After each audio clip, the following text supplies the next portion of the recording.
The man known to history as King Stephen of England was born at some time in the mid-1090s.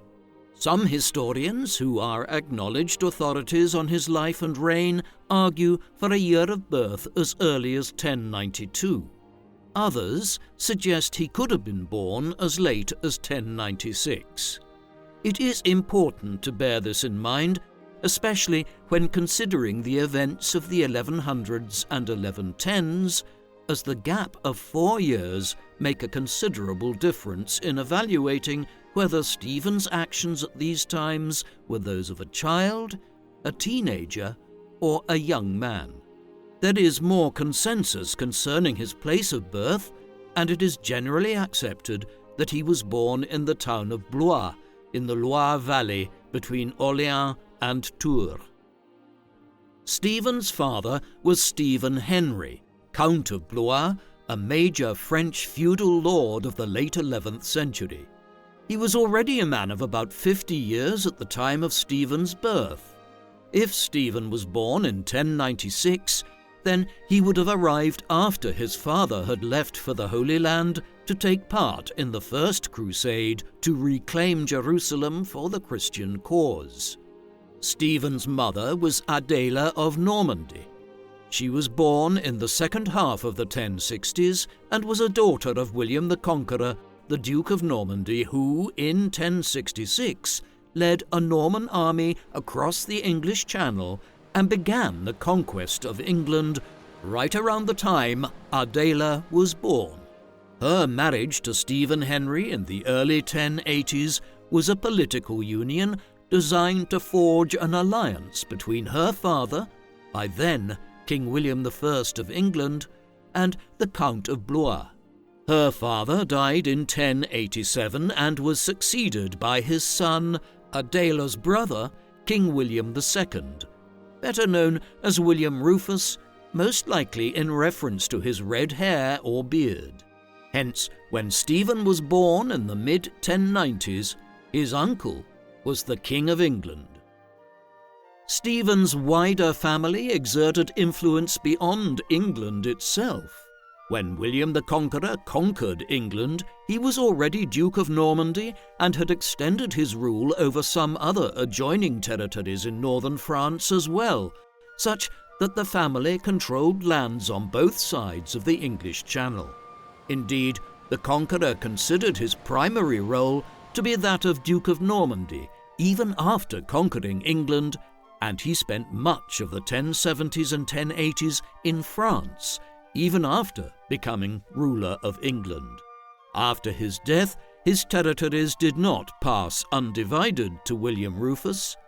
Instead, the Conqueror's other sons, Robert and Henry, played the greater role in Normandy and the other French territories, while William Rufus ruled England.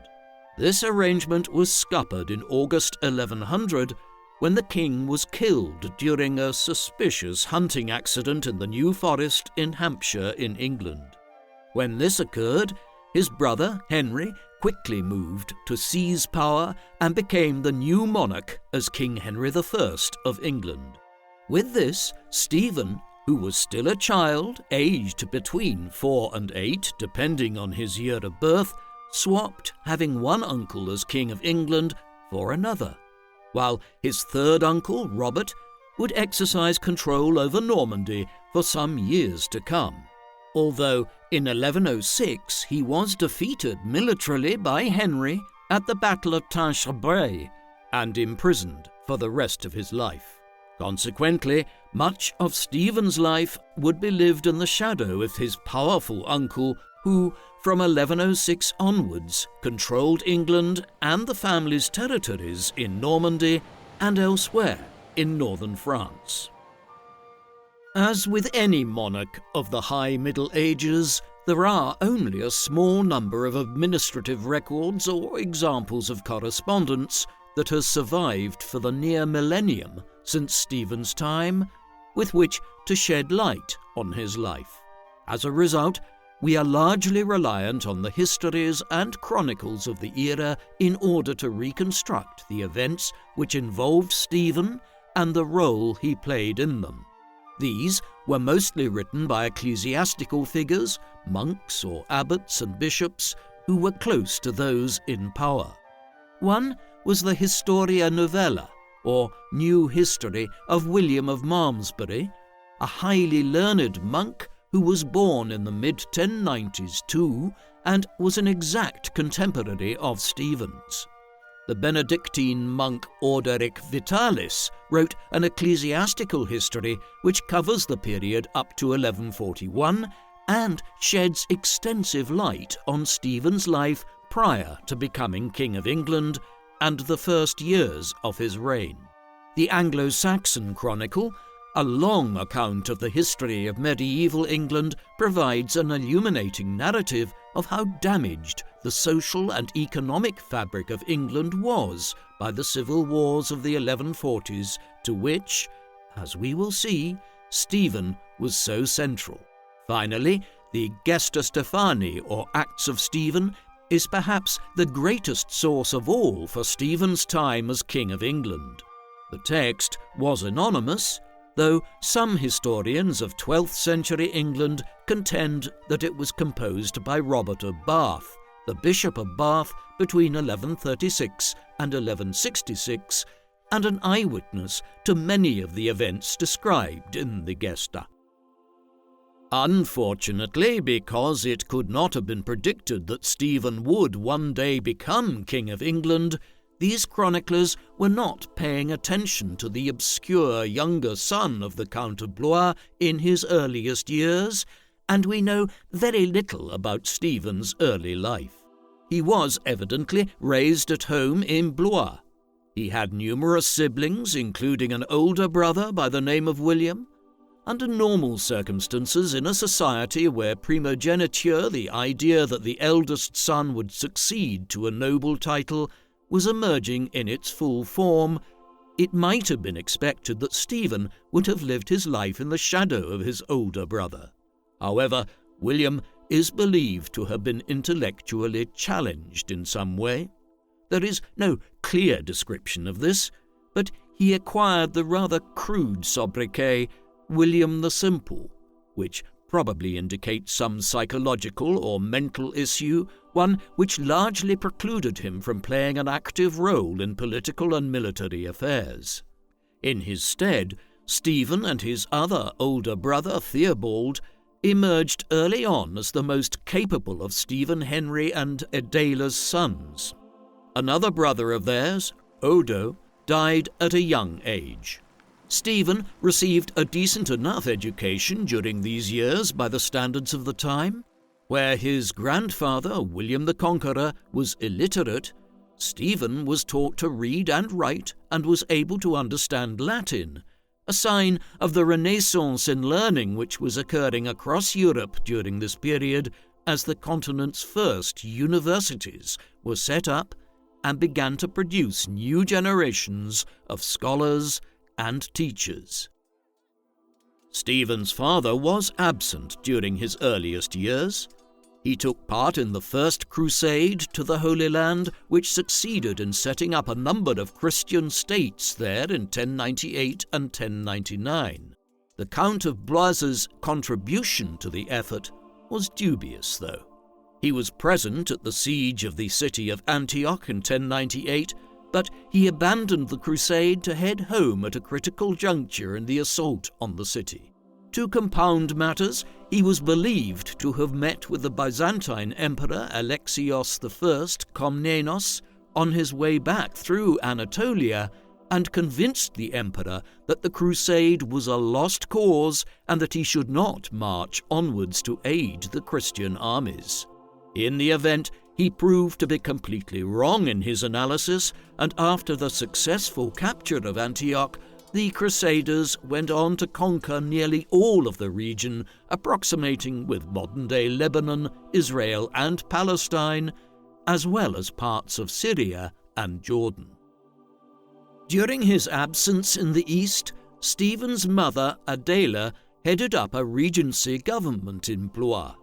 She evidently liked the power it conveyed on her, and as soon as her husband arrived back to France, she began trying to convince him to head back east on crusade as quickly as possible. He eventually agreed to do so, and in 1101 left again for the Levant. He made it to Jerusalem on this occasion, where a Crusader kingdom had been established after his premature flight home in 1098. The following year, before he could return to France, having completed his vow to visit the Holy City, he was captured by an Islamic army and executed shortly afterwards. Hence, other than a fleeting period in 1099 and 1100, when he was back in France, Stephen's memory of his father would have been almost non-existent. He grew up much closer to his mother Adela and, unusually for a noble child at the time, was raised in her household.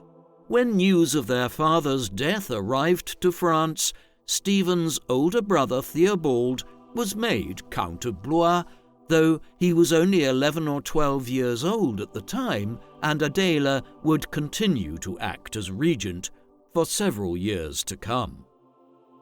While Theobald had succeeded as Count of Blois on their father's death, this certainly did not preclude Stephen from aspiring to a position of authority in France or the wider world of Western Europe. This was especially the case in light of the difficult circumstances prevailing in England and Normandy.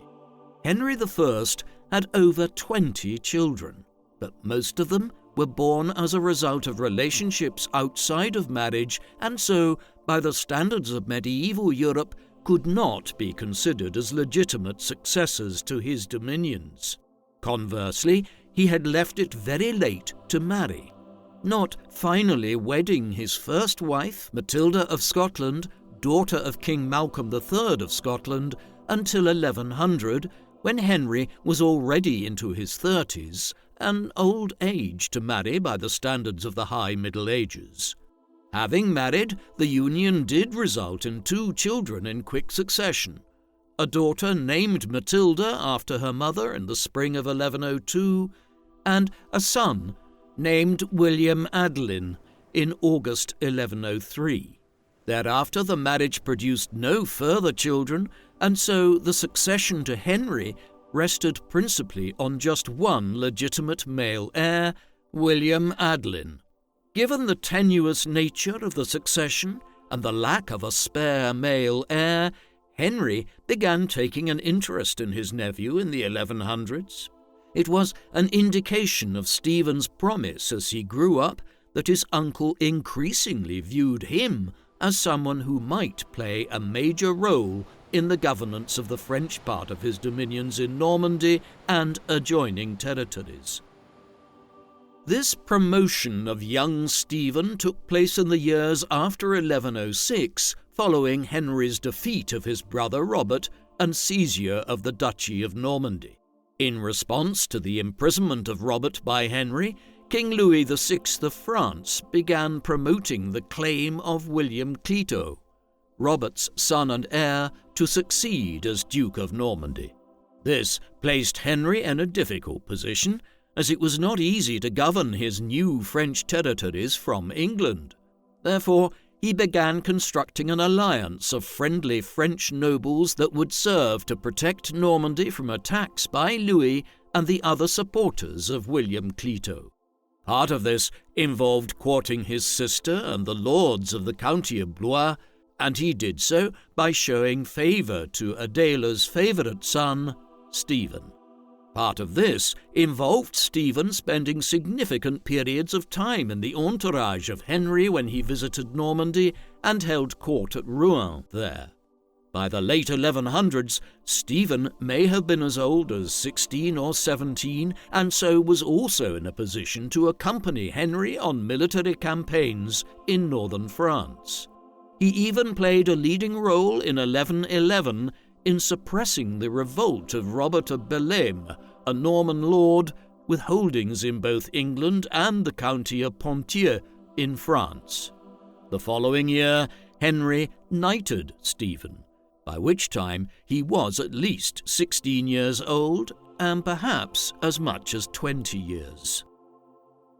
Henry's patronage and promotion of his nephew continued in the years that followed. In the mid-1110s, Stephen crossed the English Channel to visit England for the first time and was given extensive privileges there. These included the honour of Lancaster, a feudal fief in the Lancaster region of England, one which made Henry one of the premier feudal lords of the country at a very young age. Further grants of land in the Alençon region of southern Normandy and elsewhere in France followed. All of this was conspicuous. By the late 1110s, it could be argued that Henry was promoting Stephen in a highly unusual fashion, almost as one would his designated heir. Perhaps this was owing to reservations which the king held about his own son and successor. William Adelin reached his 14th year in 1117 and began the passage into his adult years by the standards of the 12th century. He may have been something of a disappointment as he grew up.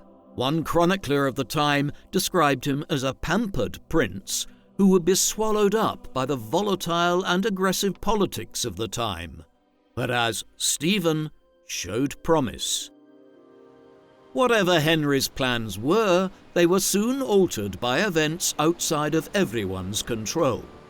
On the 25th of November 1120, after a major meeting of the court of King Henry I in Normandy, the king, his children and illegitimate children, along with the senior aristocrats and other courtiers, began making their way back to England.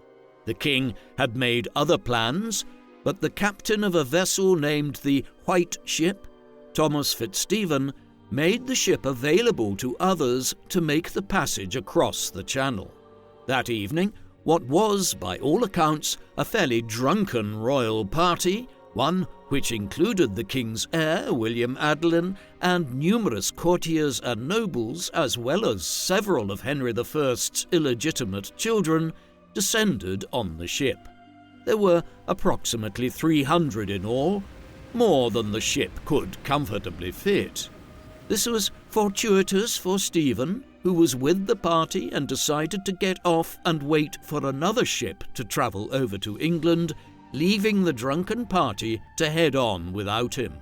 Not long afterwards, he possibly watched as the White Ship struck a large rock which was almost entirely submerged in the harbour.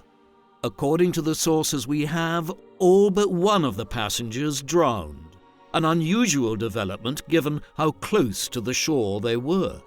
One might have expected that more would have swum to safety. Amongst the deceased was William Adelin, King Henry's only legitimate son and heir. His death would cast the succession issue wide open, and as a close male relative of the king, Stephen would become a major player in the scheming which followed in the 1120s. In the immediate aftermath of William Adelin's death, Henry's desire for a child of his own to succeed him became evident, despite his lavish promotion of Stephen in previous years. There was only one option left: Henry's legitimate daughter, Matilda. A girl of 18, she had already been married for several years to Henry V, the Holy Roman Emperor, and the most powerful feudal lord in a politically divided Germany. Despite the fact that she was a woman and that she was absent elsewhere in Europe and had been so for many years, Henry moved to make her his heir designate in the aftermath of the disaster of the White Ship. Admittedly, he did also try to shore up the succession in other ways.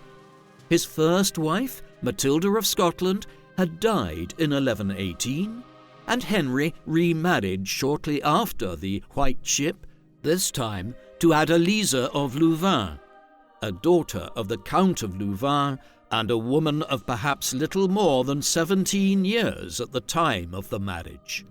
The hope was that this second union with someone with many childbearing years ahead would produce a new legitimate male heir, but there was no luck on this front.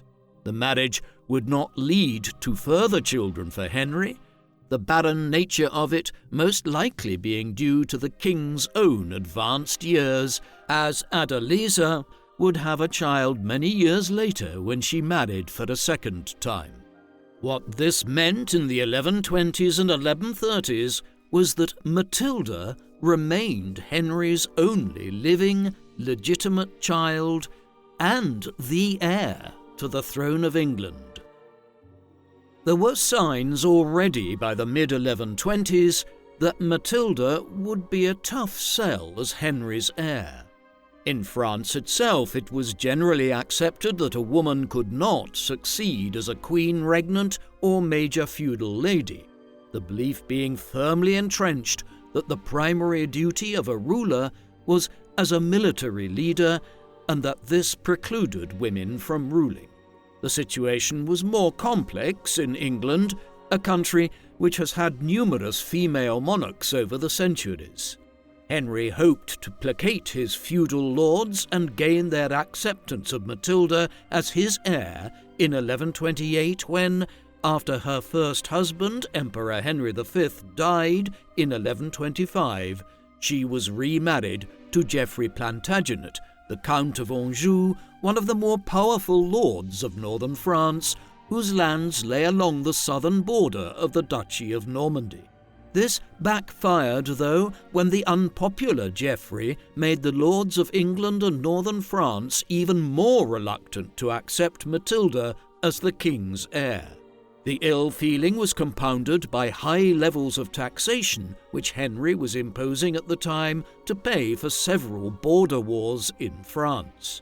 Unperturbed, Henry convened gatherings of his lords, including Stephen, on several occasions between 1127 and 1131 to have them swear oaths to accept Matilda as his heir when he passed away. Despite these outward shows of obedience, a major question still hung over events. Would these oaths be honoured when the king was dead, or would the lords seek to crown a male monarch? While this political wrangling and unrest was underway, Stephen's personal situation was changing too. Like his uncle, King Henry, he had left it relatively late to marry, but eventually, in 1125, he finally married for the first time, by which time he was either at the very end of his 20s or heading on for his mid-30s, depending on the year of his birth. To further confuse matters, another Matilda was involved, the third in our story so far. Matilda of Boulogne was a daughter of Count Eustace III of Boulogne, the ruler of the Boulogne fief near Calais in the northeastern extremity of France and lying along the shores of the English Channel. The county of Boulogne was a significant polity in the cross-channel politics between England and northern France. Furthermore, Matilda's mother was Mary of Scotland, a daughter of Malcolm III of Scotland. Hence Matilda was a niece-in-law of King Henry, her mother having been the sister of Henry's first wife. Accordingly, the marriage was politically astute and became even more important within weeks of the wedding when Matilda's father died without a male heir and she and Stephen ascended as Count and Countess of Boulogne, further strengthening Stephen's position in northern France and on the southern side of the English Channel. From his new lordship in Boulogne, Stephen continued to position himself to be a major figure in the succession politics of the second half of the 1120s and into the 1130s. He still was highly regarded by his uncle, who had facilitated the marriage union with Matilda of Boulogne. Stephen returned the favour by acting as Henry's representative in the region straddling northern France and Flanders in what is now Belgium. Here, William Clito, the son of Henry's brother Robert, was scheming to become Count of Flanders, one of the most powerful fiefdoms in northern Europe during the High Middle Ages. Henry was anxious to prevent this, and Stephen obliged him by undermining William Clito's efforts. This all stood in stark contrast to Henry's relationship with his daughter and heir Matilda and her husband Geoffrey of Anjou.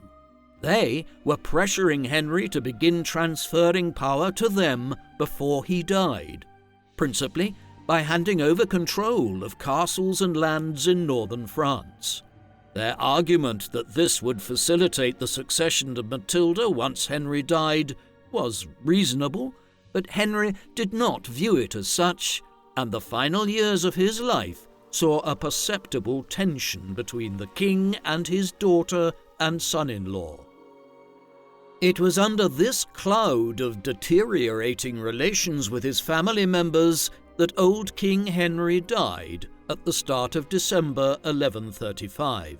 Chroniclers of the time suggested his demise was owing to eating too many lampreys, a type of fish.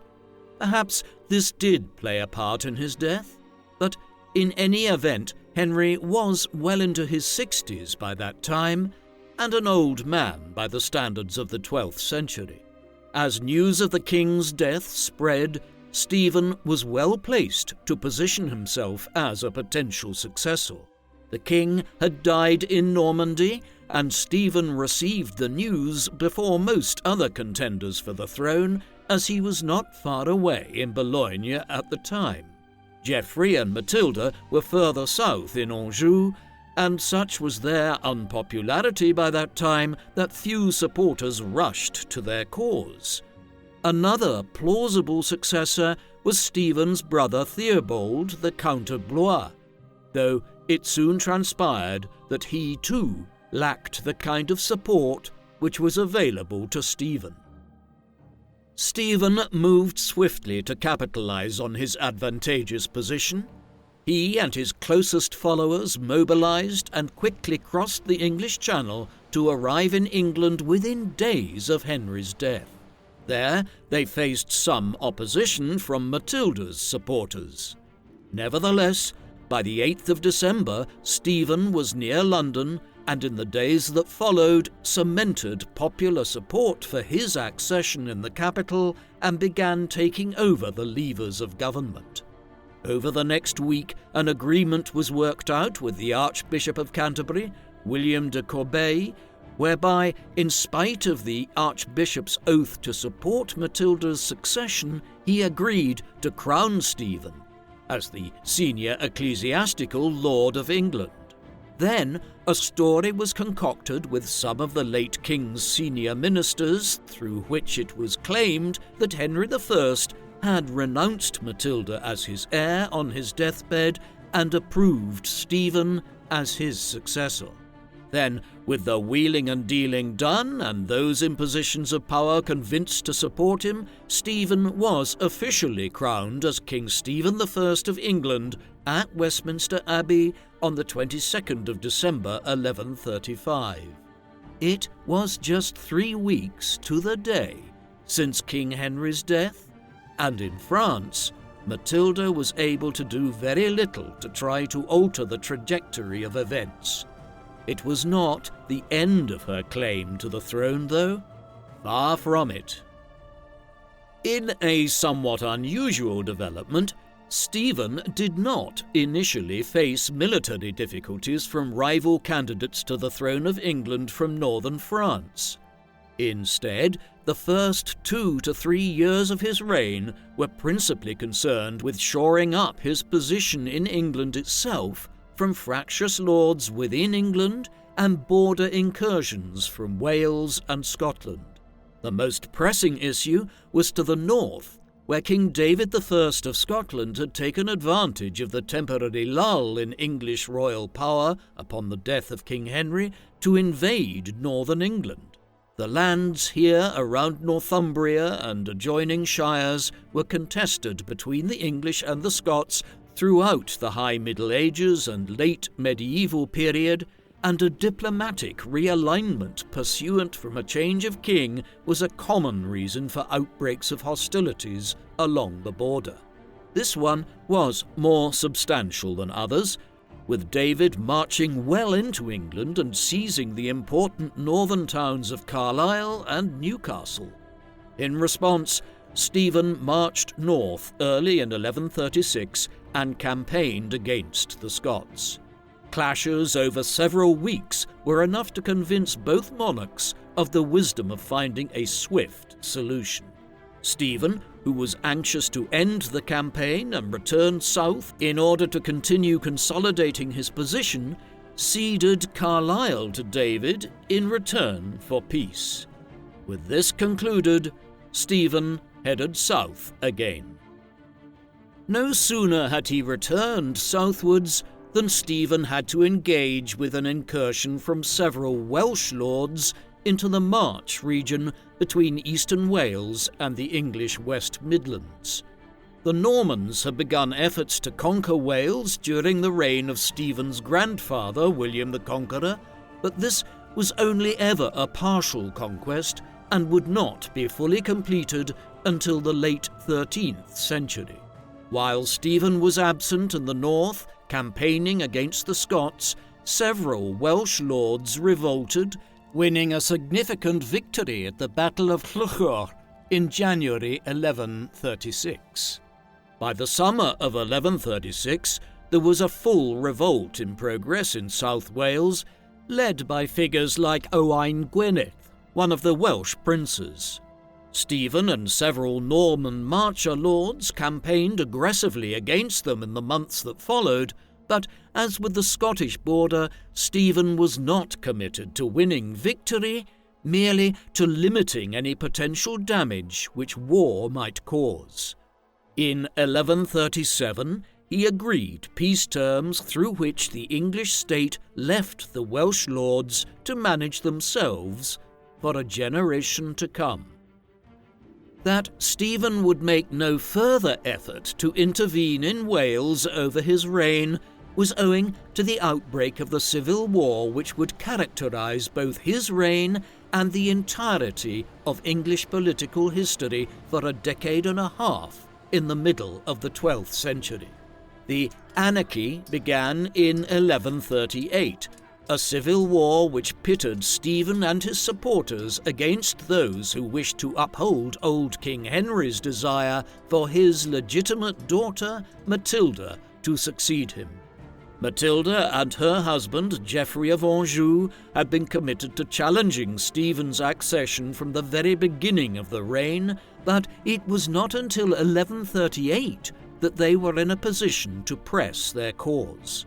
The civil war was ignited when two very powerful English lords agreed to join their cause. These were Robert, Earl of Gloucester, an illegitimate son of King Henry I, and thus a half-brother of Matilda's. He was one of the leading peers of the realm, and had made clear from the very beginning that he was uneasy with the manner in which Stephen had usurped the throne in December 1135. In 1138, he agreed to take up arms in support of Matilda. Second was Ranulph de Gernon, 4th Earl of Chester. He was a leading Anglo-Norman magnate. Some of his lands in the north of England had been sacrificed by Stephen as the price of peace with the Scots in 1136, and his resentment at this led him to join the revolt when it began in 1138. Thus, with support from senior lords on both sides of the English Channel, Matilda and Geoffrey entered open conflict with Stephen. The first stages of the war occurred in 1139 when the Angevins, so named for the fact that Matilda's husband was the Count of Anjou, invaded England from northern France. With the die cast, Matilda's supporters made their allegiances clear. The dead King Henry's widow, Adeliza, also threw her support behind her stepdaughter. In the months that followed and into 1140, the battle lines were drawn as Matilda's faction won control over much of northern England, where Ranulph of Chester was one of the preeminent feudal lords, and in western England, with the port city of Bristol emerging as a stronghold for Matilda in the region, buoyed by Robert of Gloucester's strong position here. Meanwhile, Stephen retained control of the bulk of southern and eastern England, a position which gave him control of London, Oxford, and the wealthier parts of England around Kent and Surrey in the south, as well as into East Anglia and beyond. Although some parts of the country would be gained and lost by both Stephen and Matilda's supporters over the years, this was the general geopolitical situation which would pertain for much of the civil war that was just beginning. Yet, often the map was more complicated still, as local lords and magnates, or even church figures like the Bishop of Ely, gained control of small patches of land and shifted allegiances over and back as they tried to benefit themselves during the prolonged period of uncertainty. It was this chaotic situation, combined with the violence and the breakdown of royal government, which partly led to the Civil War becoming known as the Anarchy. One of the most critical episodes in the entire war began in the first days of 1141, when Stephen and his followers laid siege to Lincoln Castle, where Ranulph of Chester and some of his closest supporters were lodging. Stephen hoped to win this key stronghold lying between East Anglia and York in the north. At first, Ranulph seemed to be caught unprepared, but the move soon turned against Stephen when, at the start of February 1141, Robert of Gloucester arrived to Lincoln to relieve the siege and to try to strike a decisive blow against Stephen's cause. The resulting Battle of Lincoln was one of the most important clashes of the entire Civil War, though it probably involved little more than 1,000 men on either side, an indication of the limited nature of warfare in 12th century England. Gloucester and his allies had the better of it, owing to a large contingent of Welsh auxiliaries who had joined Matilda's cause in 1139. As their position became clear, many of Stephen's most important knights and allies fled from the field, and the battle soon turned into little more than an effort by Stephen and a small band of knights to try and fight their way to safety. They did not succeed, and by the time the clash ended, Robert of Gloucester and Ranulph of Chester were not just victorious, but had managed to capture Stephen as well. In the aftermath of the Battle of Lincoln, Stephen was taken back as a prisoner by Gloucester to the West Midlands and was presented to Matilda. She ordered his confinement in Bristol Castle, and deliberations were now entered into as to what should be done. Matilda had seemingly won a clear victory, but Stephen was a crowned and anointed king, and in both canon and common law could not simply be dispensed with without a clear legal justification. Hence, several weeks of negotiations followed in which several senior archbishops and bishops of the English Church indicated their willingness to support Stephen's deposition and the crowning of Matilda as queen, though others refused. In the end, the breakthrough came when Stephen indicated from his confinement at Bristol that his supporters should allow Matilda to become queen. In the circumstances, he probably felt he had little choice, and so in April 1141, Stephen was to all intents and purposes deposed, and Matilda became queen. Unusually, she took the title Domina Anglorum, meaning Lady of the English, rather than Queen, while many chroniclers of the High Middle Ages and for centuries afterwards referred to her as Empress Matilda rather than Queen Matilda, a designation owing to her first marriage to the Holy Roman Emperor and her position as his empress. Matilda also continued to use the title long after leaving Germany. This uncertainty around her title reflected the realities of her limited power. When Matilda and her supporters attempted to descend on London to have her crowned at Westminster, the Londoners rejected her and remained steadfast in their loyalty to Stephen. In this fluid situation, with Matilda having emerged temporarily victorious over Stephen, the king himself imprisoned, though with parts of England refusing to acknowledge Matilda, the political landscape in northern France also experienced an important change. When news reached the county of Anjou of the defeat and capture of Stephen at Lincoln, Matilda's husband, Geoffrey of Anjou, invaded the Duchy of Normandy and occupied much of it. Stephen's older brother, Theobald, Count of Blois, did very little to stop him, being conscious of both the difficulty of withstanding the Angevin onslaught with Stephen's fortunes in such decline in England, and also having his own troubles to contend with against the French monarchy. The Angevins would retain control over most of Normandy throughout the 1140s and into the early 1150s, and henceforth the civil war would largely be contained to England itself. Geoffrey of Anjou was even able to have himself formally acknowledged by many of the Norman lords as Duke of Normandy in 1144. Stephen's cause was at an extremely low ebb in the spring of 1141. However, all was not lost. Though captive himself, his wife Matilda of Boulogne proved herself to be a capable leader of his cause while Stephen was being held at Bristol, and she soon managed to reassemble an alliance of some of England's leading magnates to resist Matilda's ascension to power, aided considerably by Stephen's brother Henry, Bishop of Winchester.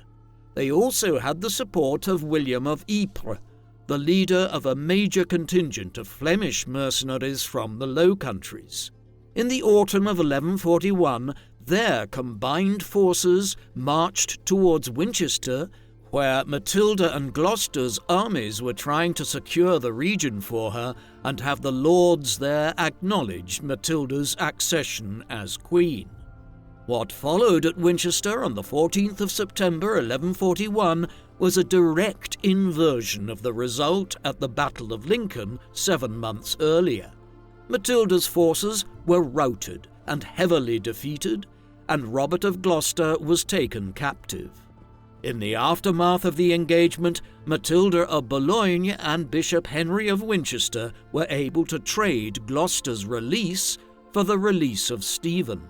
Set at liberty at the beginning of November 1141, Stephen began to re-establish himself as king, and in December he and his wife undertook a second coronation as a means of reaffirming Stephen's position as King of England and in an effort to delegitimize Matilda's accession months earlier.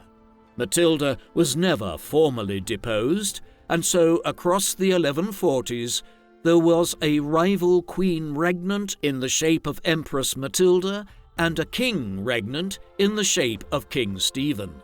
The anarchy would continue unabated for many years to come, despite the dramatic events of 1141. Having fortuitously gained his freedom in the late autumn of 1141 and begun to restore his authority, it all nearly came to a shuddering halt for Stephen the following year. Early in 1142, he fell seriously ill.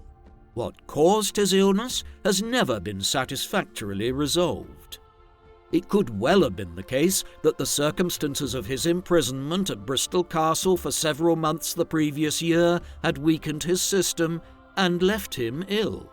The conditions might have been such that pneumonia or all manner of other sicknesses are possible. Whatever the cause, it is clear that contemporaries believed that Stephen was on the verge of death in the spring of 1142.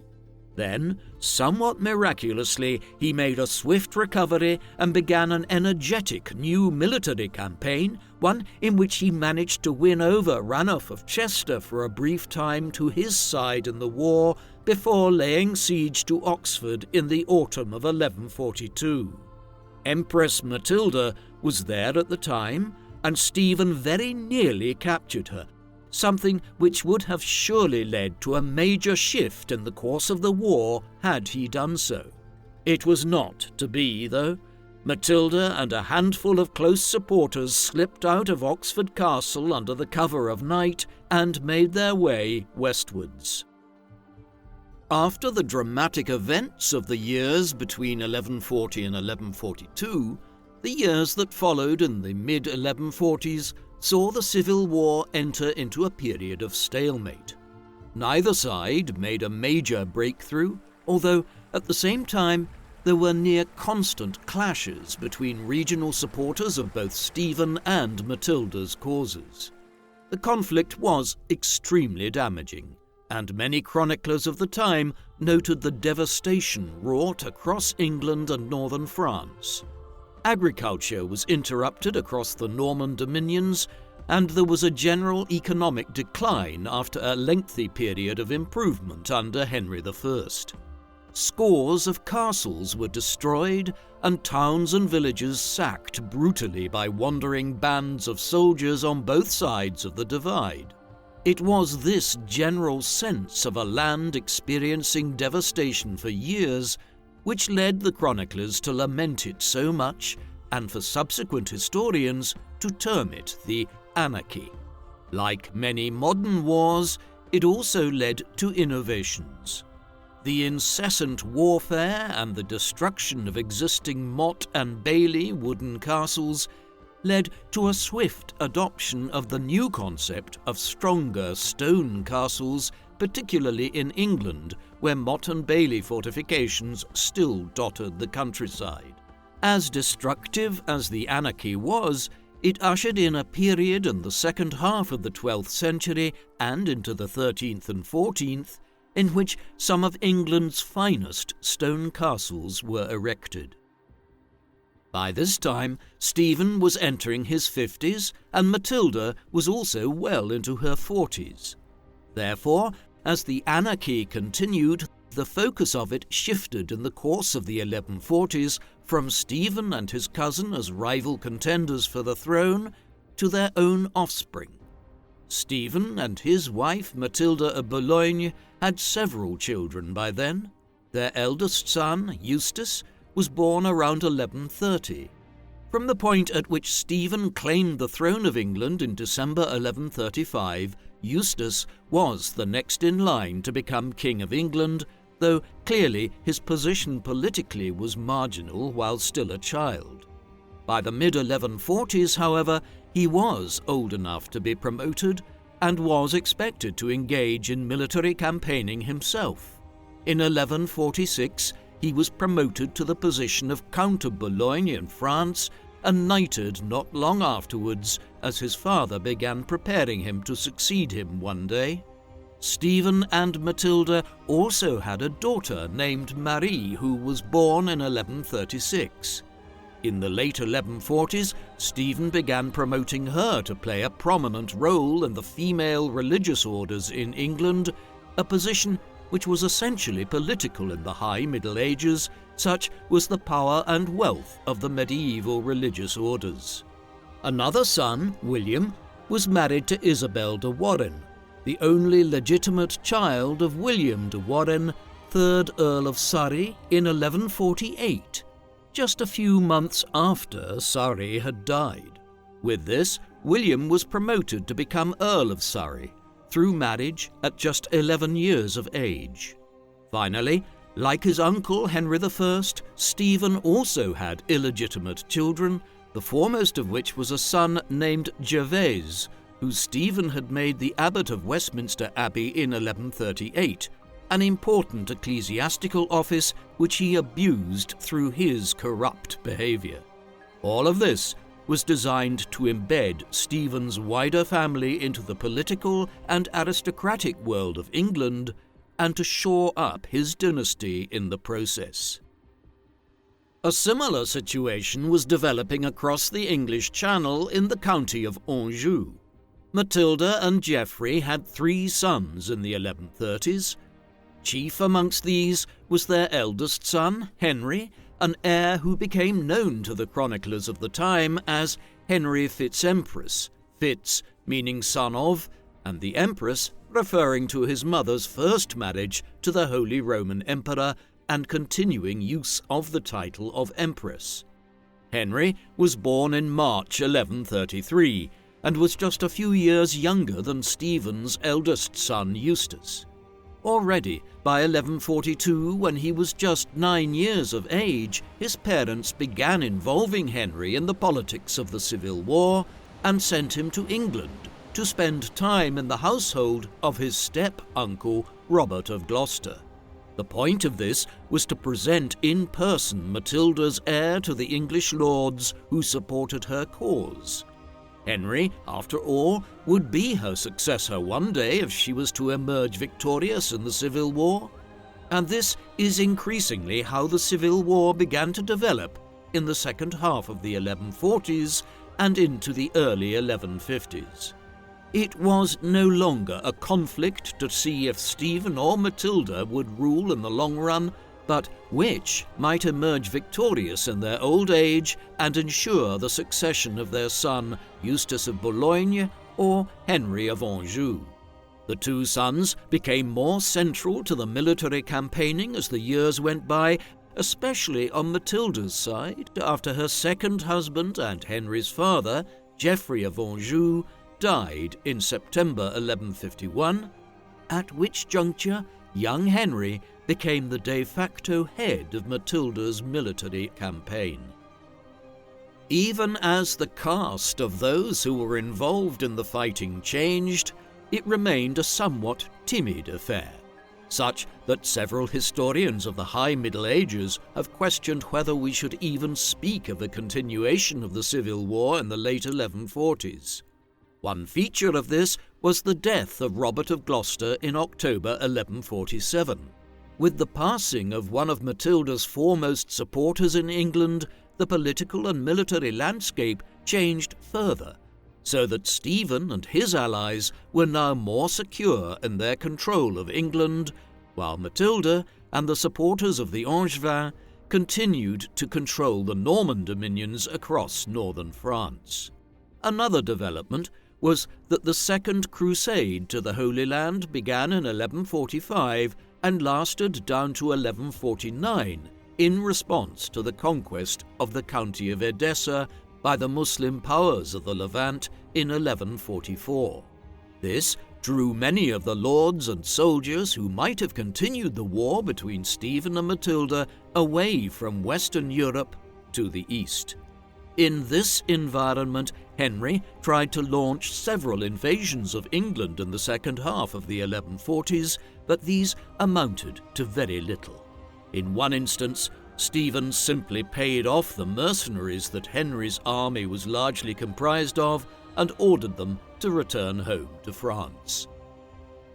The final stages in the Anarchy came in the early 1150s. By then, Stephen's position had been somewhat weakened owing to a dispute which had emerged between him and the church authorities in England since the mid-1140s, while Ranulph of Chester continued to hold control over large stretches of the north of England. In 1153, Henry Fitz-Empress, who by then had succeeded as Count of Anjou, and was able to deploy greater resources than on previous occasions, arrived to England again, where he built up support around Bristol and the surrounding region for his and his mother's cause. A period of pronounced military engagement and clashes followed over several months, much of it focused on a siege of Wallingford Castle in Oxfordshire on the periphery of Henry and Stephen's spheres of control. Something very unusual happened at this juncture.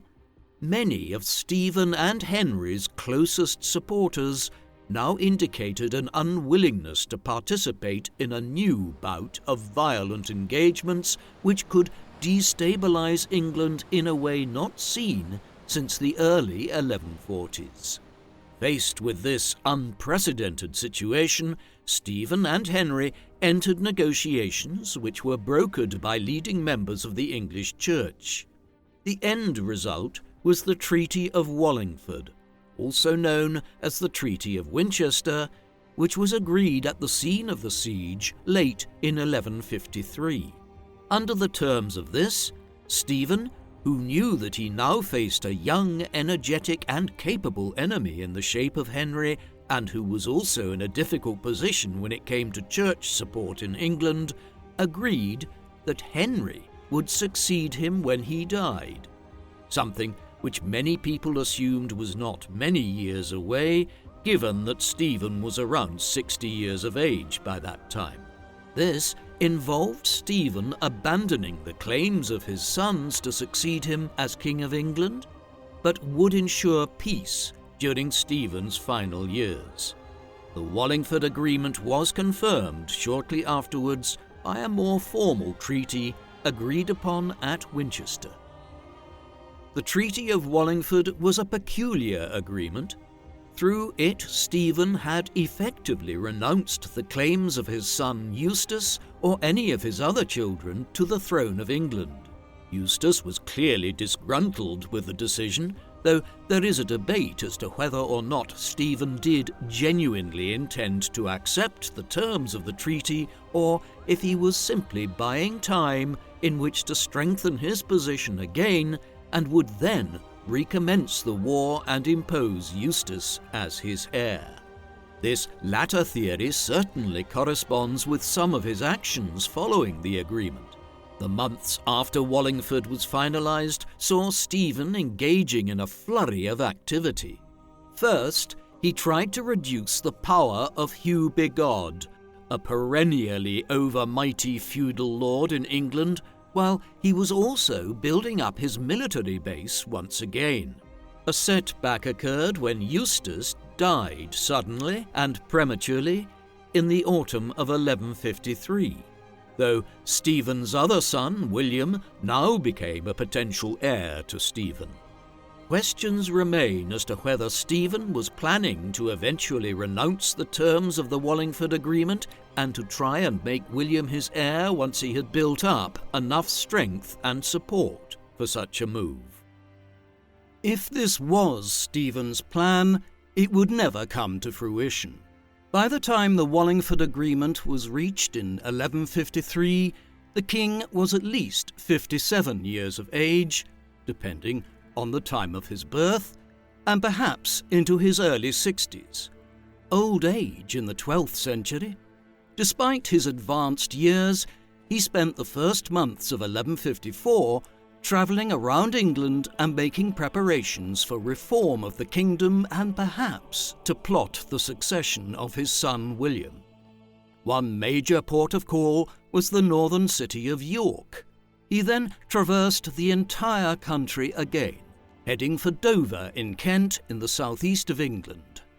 It is plausible that this extensive travel exacerbated some pre-existing illnesses, although Stephen's death may also have been entirely unexpected. In any event, we do know that he fell ill after reaching Kent, complaining of a stomach ailment, and died shortly thereafter on the 25th of October 1154. The exact cause of his death remains unclear. An ailment such as stomach cancer or severe gastritis may have been involved. He was quickly buried at Faversham Abbey in Kent. Stephen had patronised the establishment of the abbey just a few years earlier, and both his wife Matilda and their eldest son Eustace, who had died only so recently, were also interred there. The abbey was dissolved and largely destroyed in 1538 as part of the dissolution of England's monasteries during the English Reformation. In 1964, the empty tombs of Stephen and his family members were discovered. and there is a lack of clarity as to where their remains ended up after the 1530s, with local law contending their bones were thrown into a local creek. Stephen's death occurred at a broadly propitious time for bringing the long-running civil war to an end. Eustace's death a year earlier had ensured there was no power struggle between him and Henry, which there surely would have been had both men still been alive when Stephen died. Furthermore, with the Treaty of Wallingford having only so recently been negotiated, the other potential claimants to the throne were willing to accept Henry's succession as King Henry II of England. This new period of England's history is known as the Angevin Empire, to indicate Henry's descent through the House of Anjou and the extent of his territorial holdings on both sides of the English Channel. Under other circumstances, some of England's nobles might have encouraged Stephen's younger son, William, to push his claims to the throne, but after nearly 2 decades of civil war and destruction, peace was broadly favoured by all. Henry II settled into a long reign. He would rule as King of England until 1189, though in time his own fractious family would sow disorder across England and Normandy, while the succession of his son John as king in 1199 ushered in an era in which the Angevins lost the bulk of their lands in northern France. Periods of civil war and disorder would punctuate England's medieval history every few decades for centuries to come. King Stephen has often been viewed poorly by historians of England and France in the High Middle Ages. The reasons for this are obvious. His long reign of nearly 2 decades was a period of near-continuous civil war, societal disruption and economic destruction across England, so much so that it is known as the Anarchy. The chronicles and histories of the time present a picture of a country ravaged by the conflict between the supporters of Stephen and Matilda. Many historians since have understandably laid the blame for much of this on Stephen. And yet, this is possibly unfair. The crisis was created by a succession dispute which was generated to a large extent by the nobles of England and northern France, who were unwilling to accept Matilda as the successor to Henry I. Had they done so, the chaos could have been avoided. When it did begin, it was perpetuated by Matilda, Geoffrey, and then their son Henry. Stephen certainly played a part in all of this, but he was just one player in the whole sorry saga. Conversely, Henry I's promotion of him and the attitude of a great many feudal lords of England and northern France towards him would surely seem to indicate that Stephen was a capable figure of many good qualities. What was really at issue were structural weaknesses in the English and Norman state in the 12th century, and also the sheer happenstance of family creation. If Henry I had sired more legitimate sons, the anarchy would almost certainly have been avoided. That this wasn't the case was not Stephen's fault, though there is no doubting his centrality to the years of war and discord which followed the death of Henry I. What do you think of King Stephen? Was he responsible for the anarchy, or was he more of a symptom than a cause of the weaknesses of the Norman state in the 12th century? Please, let us know in the comments section. And in the meantime, thank you very much for watching.